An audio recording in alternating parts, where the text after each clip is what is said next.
Hello guys, my name is Grigorio Wolf and now I'll present you the power of Null Defense sales system. First, to introduce myself, I have more than 7 years of experience in B2B sales at different companies, basically selling banner ads, web design, SEO, SEM, business site catalogs, Google AdWords, Facebook ads, Facebook games, iMarketing research, copywriting, social media, and many others. During that time, I have made more than 500 direct meetings, around 8,000 cold phone calls, a little bit less hot phone calls, and a lot of direct mailings. To optimize the sales process according to the power of Null sales system, the first important thing is the Null Line.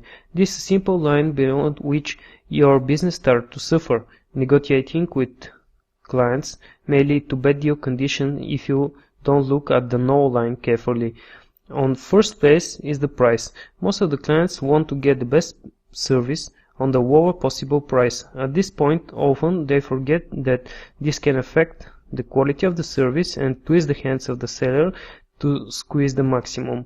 You should always have some extra money to step back, but there is frontier where you cannot make any compromises. When the client steps over the Null Line, you should take the defense position because your business starts to suffering. Try to have good key sentence for such a case.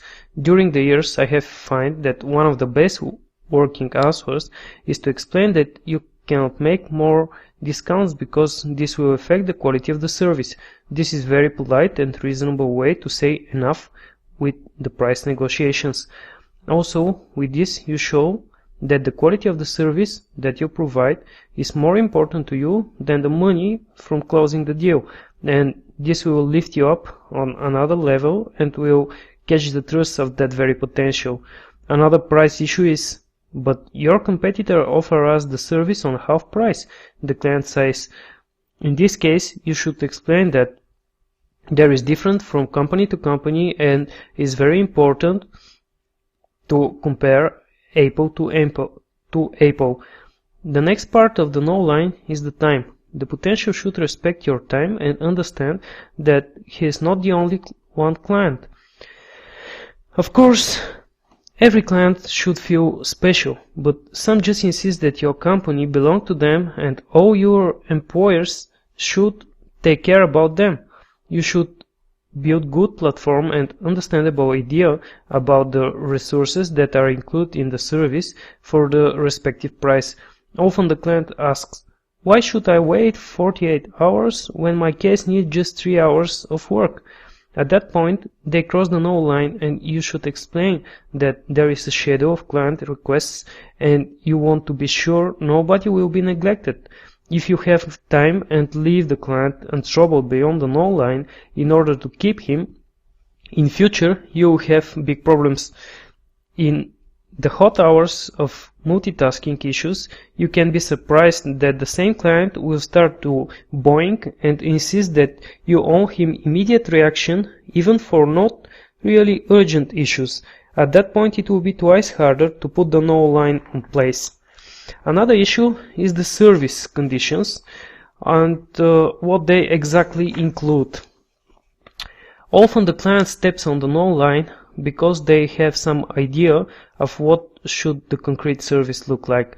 Let's say you offer web design service. The client accepts your price to build a website, but insists that the regular website have beautiful banners and it's normal to be included in the price. It sounds funny, but when the client has thousands of products and believes that you should make the website and a few thousand banners in the same price, definitely should stand up for the Null Line. Responsibility. Usually clients want to get exactly what they think is the best for them, no matter it isn't the right professional decision for the specific case. That's why they interfere in the working process.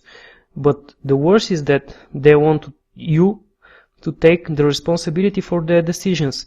This very delicate moment in the sales process, you should keep the Null Line and in every chance to explain that yes, we can do it as you say, but I recommend it that way. If I do it on your way, you will share the responsibility with me. Sometimes the client replies, but I pay you to take the responsibility. At this moment, it's critical to stay calm and climb. Yes, and if you follow my advice, I'll take the responsibility, but if you want it in a different way, then we should share the responsibility. Okay, but I don't like it that way, the client replied. Okay, no problem, we'll do it on your way. The clients pay, so he has the final word. When you clear your position, it's not necessary to offend the client. You can agree with him, but without stepping back. The responsibility null line is one of the most important in the selling process. As a conclusion, if you have your null line always in front of you during negotiations, you'll be more confident, you'll not have bad taste in your mouth after meeting, and you'll be sure your business will not suffer, because there are clients that value and such that will throw away your resources and nerves. In the next lesson of the course, we'll dig in deeper in the system and make it a very powerful weapon in your sales arsenal. I'll show you a lot of techniques and examples for the real sales experience I have learned throughout the years. In the ocean of how to earn every client with 4 courses, you will really find realistic view how to defend your business, which exactly give you the power of no sales system. During the years of entrepreneurship, I learned that you should spend the company resources wisely in order to grow. Sign up and continue the course to master this great technique.